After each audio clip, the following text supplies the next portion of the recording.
Namaste, ladies and gentlemen. I welcome you to this press briefing by Secretary West in the Ministry of External Affairs, Sri Tanmay Lal. He will be briefing us on the ongoing visit of the President of the Government of Spain to India. On the stage, we are also joined by Mr. Piyush Srivastava, Joint Secretary, Europe West in the Ministry of External Affairs. With that, I give the floor to Secretary West to make his opening remarks. Sir, the floor is yours.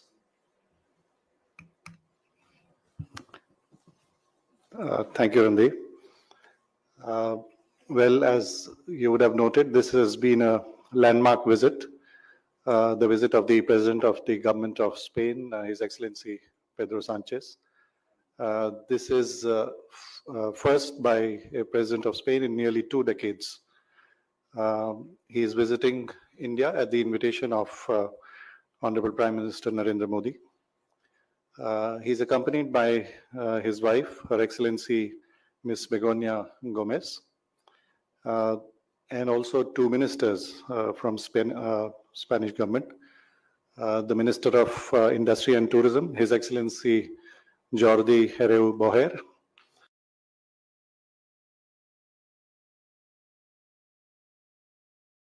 and the Minister for Transportation and Sustainable Mobility, His Excellency Oscar Puente Santiago. He's also accompanied by a group of 15 CEOs of leading Spanish companies. The visit includes today, the delegation was in Vadodara, and now they have left for Mumbai, where they have a busy day tomorrow also. The day began by a Shobha Yatra, where both leaders, Prime Minister Modi and President of the Government of Spain, His Excellency Pedro Sanchez, were there together. This was followed by the joint inauguration by the 2 leaders of the Tata Aircraft Complex in Vadodara, which will be producing the C-295 military transport aircraft. This plant, as you would know, is a collaboration between the Tata Advanced Systems Limited and the Airbus SE Spain.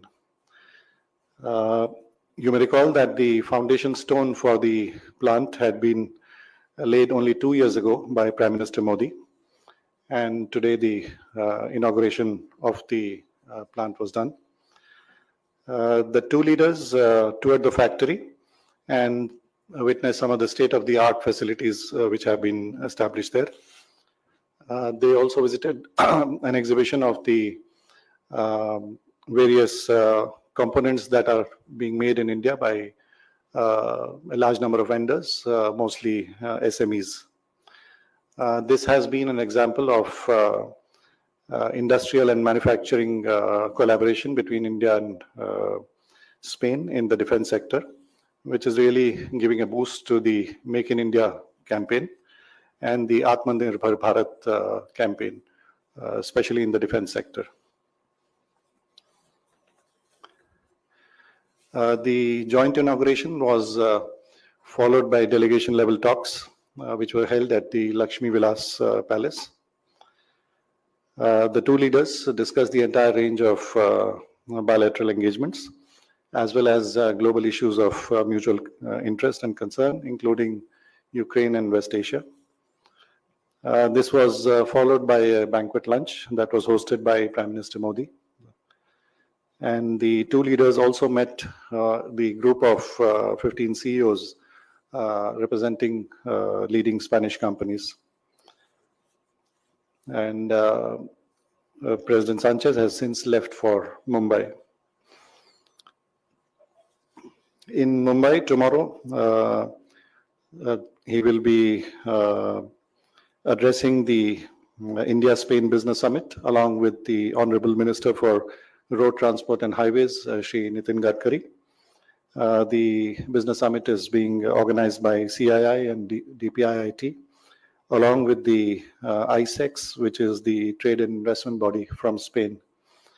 They will also, the President will also address a CEO forum, which is being organized by FICCI and DPIIT, along with the Chamber of Commerce of Spain.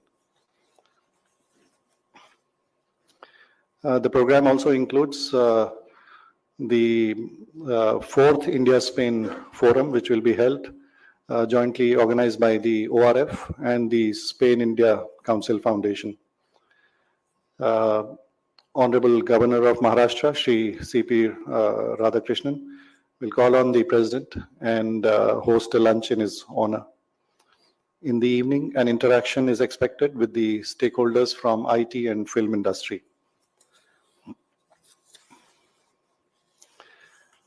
This visit contributes to the growing India-Spain partnership, which has various aspects, especially trade and investment. Spain is an important partner within the European Union. They had held the presidency of the EU last year in the second half. Spain is a member of the NATO. It is the 15th largest economy in the world and growing. Spain is also the 5th largest economy within the EU. And Spain is also among the top 10 defense exporters in the world. Bilateral trade, India and Spain is now of the order of $10 billion annually. And total investment from both sides ranges, in the case of Spain, $4 billion into India and almost $1 billion by Indian companies in Spain. As many as 230 Spanish companies have business presence in India, and around 80 Indian companies have business presence in Spain. The areas of collaboration are very wide-ranging, from energy to logistics, transportation, chemicals, pharmaceuticals, and IT, among others. There are an estimated more than 75,000 persons of Indian origin in Spain. Every year, almost 250,000 Indian tourists visit Spain, and around 40,000 Spanish tourists visit India. Also importantly, India has operationalized a consulate general in Barcelona in August, a couple of months back this year, and Spain is opening a consulate in Bengaluru. The ongoing visit builds upon several continuing high-level exchanges. The External Affairs Minister had met Foreign Minister Alvarez in September last month in New York on the sidelines of the UNGA. The Spanish Foreign Minister had visited India twice last year in the context of G20 meetings. He had also visited India in 2022. This year, the third Vice President and the Minister for Ecological Transition of Spain visited India in February, and the Secretary for Defense of Spain had visited India in March. Foreign Office consultations were held in October last year, and the Joint Commission on Economic Cooperation was held also last year. So this visit builds upon these continuing high-level exchanges. A joint statement is being issued, which will be available shortly. Several MOUs have also been signed during the visit. These include areas such as railways, customs, a fast-track mechanism for facilitating investments and other trade issues, cultural exchange program for the year 2024 to 2028, a audiovisual joint commission, and also the year 2026 is being designated as the India-Spain Year of Culture, Tourism, and Artificial Intelligence.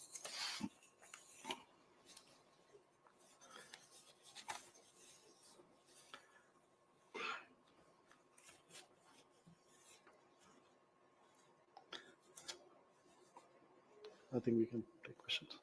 So with that, we open the floor for questions.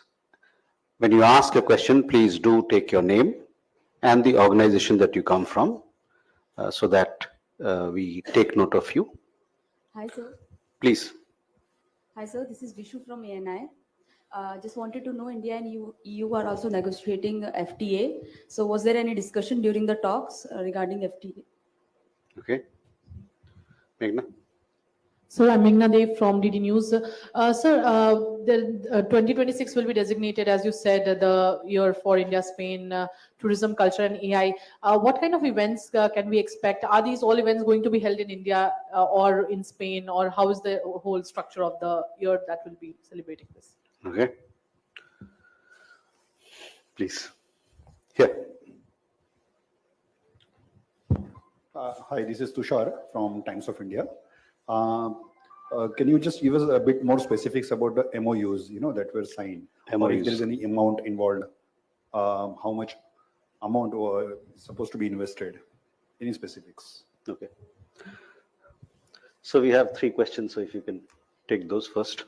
We'll come back for more questions.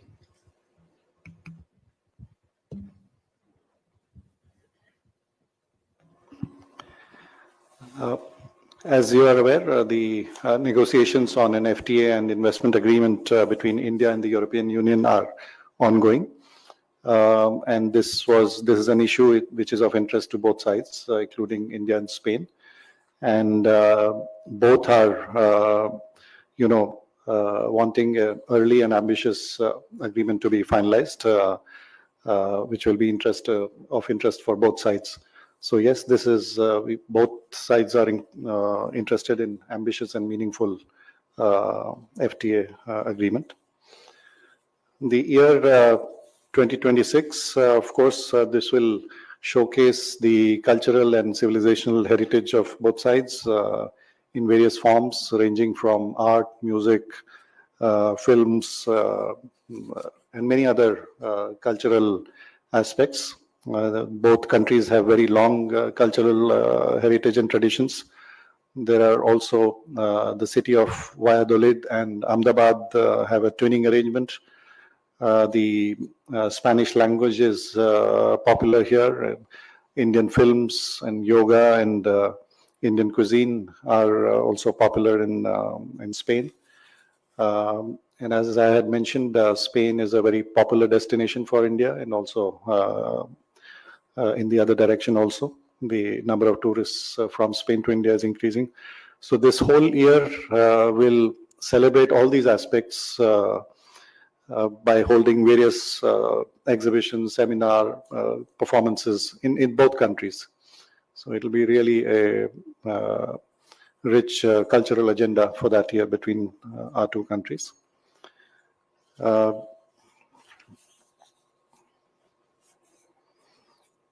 So the MOUs, as I mentioned, have been listed.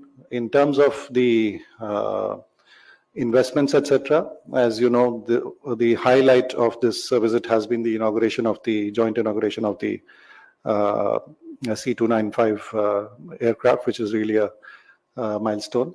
But also the presence of the strong business delegation from the Spanish side is an indicator of the business interest that is there from both sides. And tomorrow is a day where both an India-Spain Business Summit and a CEO forum from both sides will take place.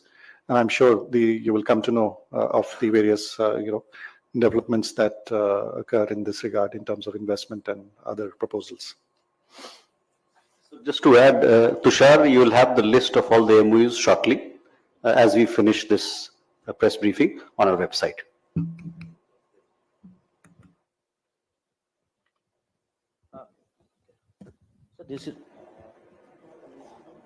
So this is Jignesh Parikh from Gujarat Samachar newspaper. So can you throw some light on the project which was inaugurated earlier in terms of investment? How much investment is being done in this specific project in Baroda? And employment also. You have a question there? Yeah.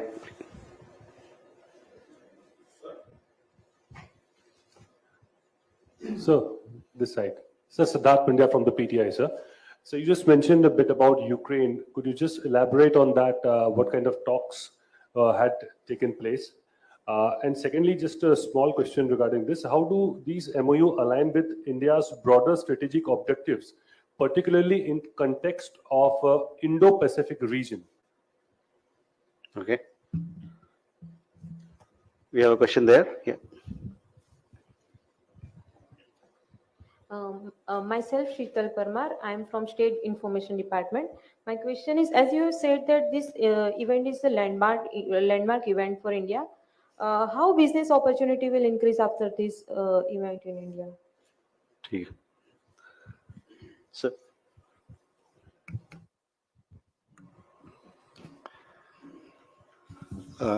So regarding the question about the C295 project, as you know, the decision to acquire this aircraft was taken a few years back in 2021, and the arrangement between the Tata Advanced Systems and the Airbus Spain was reached, under which a total of 56 aircraft were to be procured. 16 of these were to be procured in flyaway condition from Airbus Spain, and the remaining 40 are to be made in India. The first of such aircraft was received last September, when the Chief of Indian Air Force received the first aircraft, and then since then 6 C295 have been delivered. The project is on schedule to produce these aircraft here. As you know, within 2 years of laying of the foundation stone, the manufacturing, the plant has come up. The first aircraft is expected to be, the Made in India aircraft is to be delivered within 2 years. And an important aspect is that the entire ecosystem for making and producing these components is being developed here in India. As many as 18,000 components which will be used in this aircraft will be manufactured in various locations, including, for example, Hyderabad, Nagpur, Bengaluru. So it's really generating capacities in addition to the employment, which is expected to be in the range of 3,000 direct jobs here, and also in around 10,000 jobs in terms of the various SMEs and other entities which will be making all these these components. So this is really a milestone in the sense that for the first time the private sector will be involved directly in this production of this military transport aircraft. With respect to Ukraine, both sides exchanged views on how they see the situation. Of course, Prime Minister Modi reiterated the position that any such conflict can only be resolved by dialogue and diplomacy. This is not the time for war. This cannot be resolved on the battleground. So it is necessary that there is direct discussion between the parties. On the Indo-Pacific, yes, it was discussed. It is also it finds mention in the joint statement which is being issued, which reiterates India's position, and you would be familiar with India's position on this, that we really look for free, open, inclusive, peaceful, and prosperous Indo-Pacific. And you will come to know the details which are mentioned in the joint statement.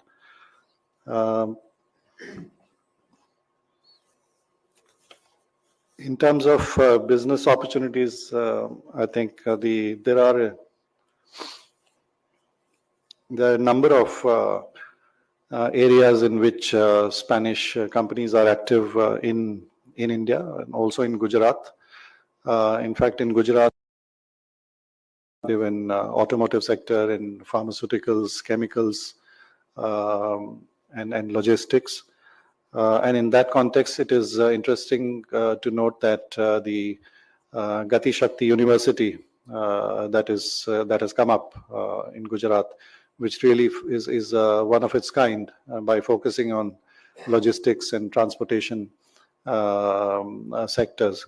And that is an area of close collaboration between Spain and India. Spanish companies have a lot of competence in many areas relating to transport and logistics. Their Minister for Transport and Sustainable Mobility is part of the delegation. An MOU on cooperation in railways has been signed, which will look after the maintenance and safety and other training aspects. So many aspects of various ranging from energy to transport to chemicals, pharmaceuticals, and other sectors have been discussed. And as you may be aware, the total figure of trade is increasing. It's very substantial now, $10 billion. And also the investment by various companies in each other's countries is increasing. So the economic partnership is really going well.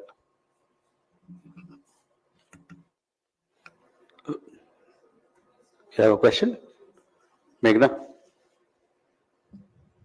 Sir, because the Spanish president is meeting the film industry people in Mumbai, were there any talks, because Spain is projecting itself as an attractive destination for film shooting, and many Indian films are being shot there as well. So were there talks on that? And also he visited the Lakshmi Vilas Palace. So did he sign any visitor book or any reaction that he gave on that? Sir?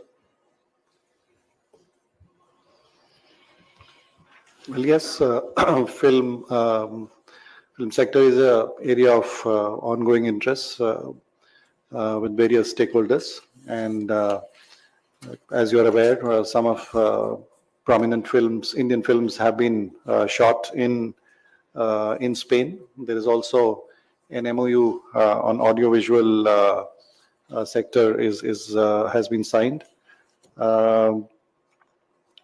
There is also the joint statement that is being issued refers to that India was the guest country at one of the prominent film festivals called Semminki last year. And Satyajit Ray Lifetime Achievement Award was given to legendary Spanish director Carlos Saura. So there are various aspects of audiovisual and film production that are being taken forward.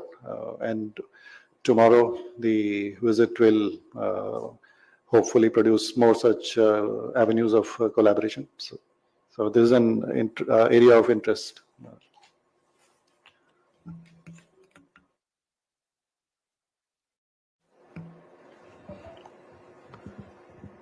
Just wanted to know about the submarine deal, whether there was any discussion regarding the P571 submarine deal. Last question.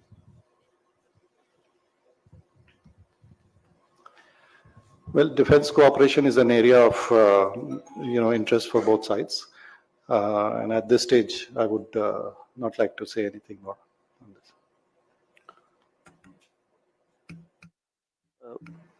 Thank you, ladies and gentlemen, for your presence. With this, we come to the close of this press briefing.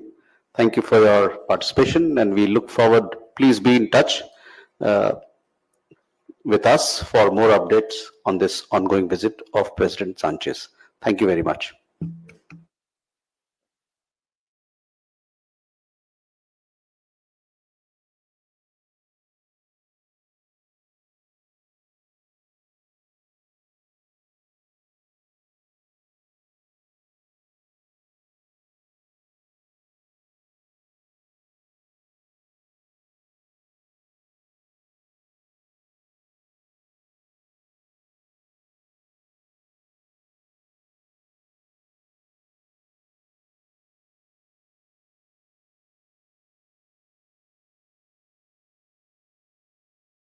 Thank you.